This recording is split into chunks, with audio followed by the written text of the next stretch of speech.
Dalam rapat Komisi 1 DPR hari ini, 8 fraksi DPR menyetujui revisi Undang-Undang TNI yang kemudian akan disahkan dalam rapat paripurna pada Kamis depan.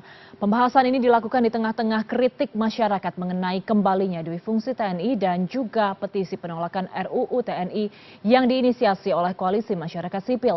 Lantas mengapa Koalisi Masyarakat Sipil dengan lantang menolak revisi Undang-Undang TNI? Kita akan bahas malam hari ini bersama Herlambang Wiratraman, dosen Fakultas Hukum UGM, dan Dewan Pengarah Kaukus Indonesia untuk Kebebasan Akademik atau KIKA.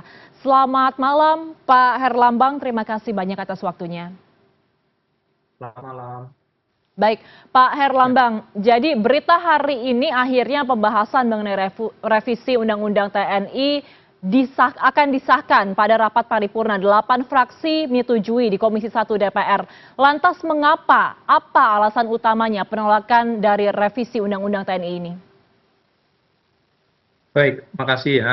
Jadi catatan kita pertama, kita patut mempertimbangkan bahwa di dalam negara hukum itu ada prinsip-prinsip. Prinsip-prinsip itu ada prinsip-prinsip yang sifatnya prosedural dan ada juga prinsip-prinsip yang sifatnya itu substantif. Prosedural itu artinya memang ada proses pertanggungjawaban berkaitan dengan persetujuan publik. Itulah yang kita sebut sebagai demokrasi ya. Nah, proses ini sejauh mana diambil di dalam proses pembentukan undang-undang khususnya di dalam revisi Undang-Undang TNI. Rasa-rasanya terlalu jauh ya dari kata ideal, bahkan ini bertentangan dengan konstitusi, bertentangan dengan mandat putusan Mahkamah Konstitusi, sebagaimana juga kita tahu bahwa mandat putusan Mahkamah Konstitusi itu berkaitan dengan kewajiban bagi pembentuk hukum itu untuk didengar dan dipertimbangkan, juga dijelaskan. Nah, kita ini sementara ini ya, sampai hari ini kita juga mengetahui draftnya itu sedikit-sedikit, nggak tahu itu draft yang mana yang sebenarnya yang dimaksud gitu ya. Itu aja udah melanggar. Nah, jadi saya kira secara prosedur kita patut mempertanyakan proses ini sungguh dari kata demokratis. Jadi itu saja udah cukup, nggak perlu memperdebatkan substantif ya, karena tidak menghargai konstitusi, tidak menghargai putusan MK, dan tidak menghargai undang-undang. Oke, jadi Anda mengatakan ada cacat prosedural di sini dalam pembahasan revisi Undang-Undang TNI. Tapi Pak Herlambang, begini, kalau kita melihat perdebatan di masyarakat ini kan sangat intens dalam membahas revisi Undang-Undang TNI. Nah, dalam konteks demokrasi dan juga supremasi sipil, apa yang bisa terjadi jika revisi Undang-Undang TNI ini disahkan? Ya, saya kira pertama ya, untuk membincang soal supremasi sipil itu harus menempatkan posisi demokrasi sebagai bagian yang penting, karena kita tahu sipil di situ adalah demos. Persoalan warga itu harus dipertimbangkan ya secara sungguh-sungguh. Kekhawatiran kita adalah bahwa selama ini pengerahan misalnya operasi militer selain perang ya, itu kan sudah terjadi di mana-mana. Misalnya dalam soal program MBG misalnya, makanan bergizi gratis ya. Kita tahu salah satu kolega dosen memberikan catatan kritis terkait dengan program MBG. Kenapa?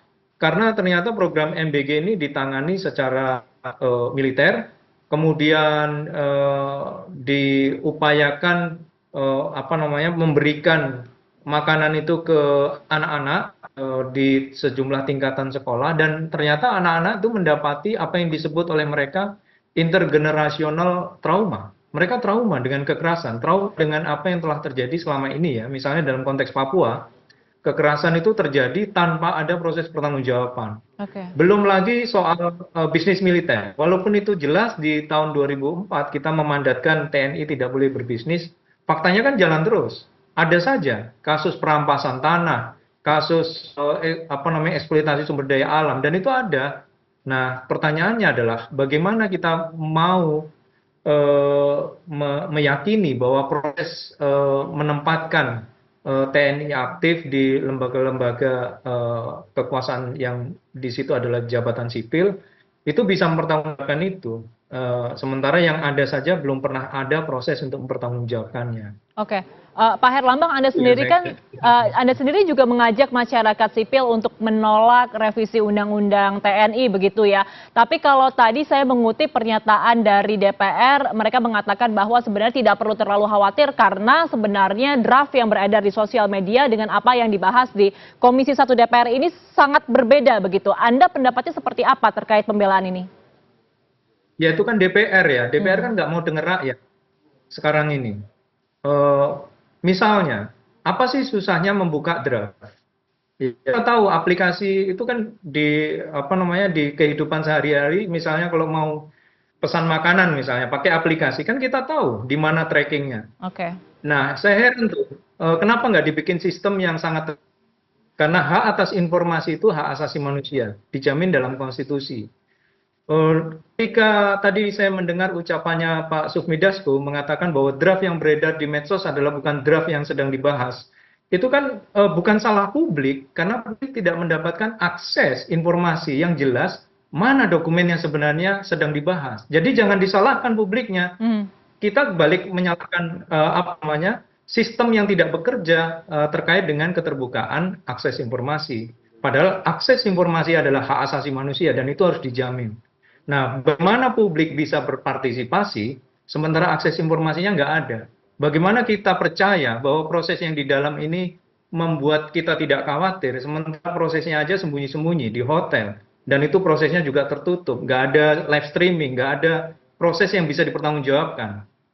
Catatan inilah yang saya kira penting ya disimak agar marilah apa namanya wakil rakyat itu berpikirlah tentang bagaimana publik punya kesempatan berpartisipasi sebaik-baiknya dengan akses informasi. Berpartisipasi itu artinya seperti meaningful participation ya, partisipasi bermakna mandatnya putusan Mahkamah Konstitusi untuk didengar, dijelaskan, dan dipertimbangkan.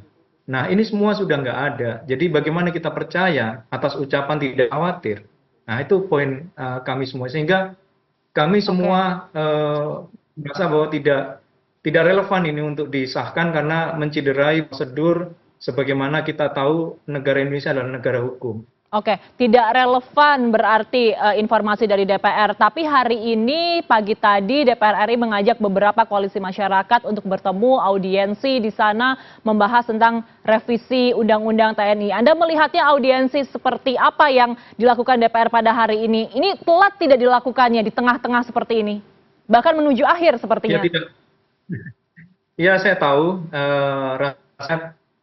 rasanya kebut-kebutan lah ya dan sama sekali nggak mengejutkan karena selama ini kalau membuat legislasi itu selalu seakan-akan diburu sesuatu yang kita tidak pernah tahu ada apa.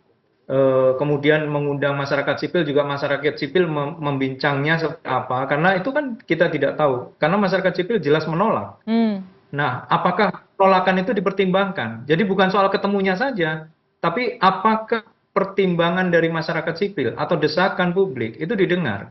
Hari ini kita di Universitas Gadjah Mada baru memulai mengingatkan, menasehat bagaimana sebenarnya proses pembentukan hukum itu harusnya mencerminkan azas-azasnya, keterbukaan, keadilan, dan seterusnya. Nah, saya rasa kita udah terlalu sering ya dibohongi, terlalu sering diingkari hak-hak kita ini ya. sebagai warga bangsa, dan hasilnya pun ternyata juga sangat melukai hati masyarakat. Kita tahu itu prosesnya terus-menerus terjadi dan kini berulang. Oke, terakhir Pak Herlambang, jadi informasinya pembahasan revisi Undang-Undang TNI ini akan dibawa ke rapat paripurna pada Kamis mendatang untuk kemudian disahkan menjadi undang-undang begitu. Apakah akan Ya, ada langkah konkret yang diambil oleh koalisi masyarakat sipil kalau misalkan ternyata hari Kamis mendatang memang revisi Undang-Undang TNI akan disahkan menjadi undang-undang? satu, kami sebagai warga negara akan coba mencari seoptimum mungkin supaya nggak dituduh sama Sufmi Dasko keliru lagi, ya. Ya, Dua, biarlah proses kami mengais-ngais informasi itu sampai benar-benar dapat dokumennya baru kita kaji. Kalau kita dapat dalam tempo dekat ini, kita akan kirimkan pikiran-pikiran terbaik kami untuk anggota DPR ataupun presiden untuk mendengar suara publik. Kita akan buat kajiannya. Kalau masih ada waktunya ya, kalau mereka masih mau dengar, kalau mereka masih punya nurani mempertimbangkan suara publik. Ya, kalau tidak mau dengar ya silakan. Kita hanya bisa menggunakan mekanisme konstitusional yang ada karena warga negara yang baik kan kita mendorong bagaimana proses pertanggungjawaban penyelenggara kekuasaan ini secara konstitusional. Dan hanya itu pilihan kami tidak punya keinginan untuk melakukan upaya yang lebih jauh kecuali mengekspresikan protes atau ekspresi berkaitan bahwa sebaiknya pembentuk hukum terkait dengan revisi Undang-Undang TNI itu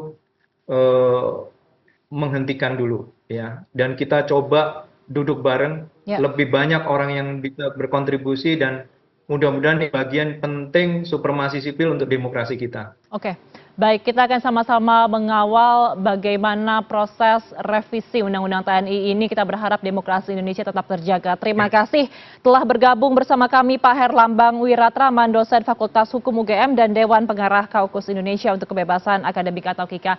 Selamat malam Pak Herlambang, sehat selalu. Terima kasih.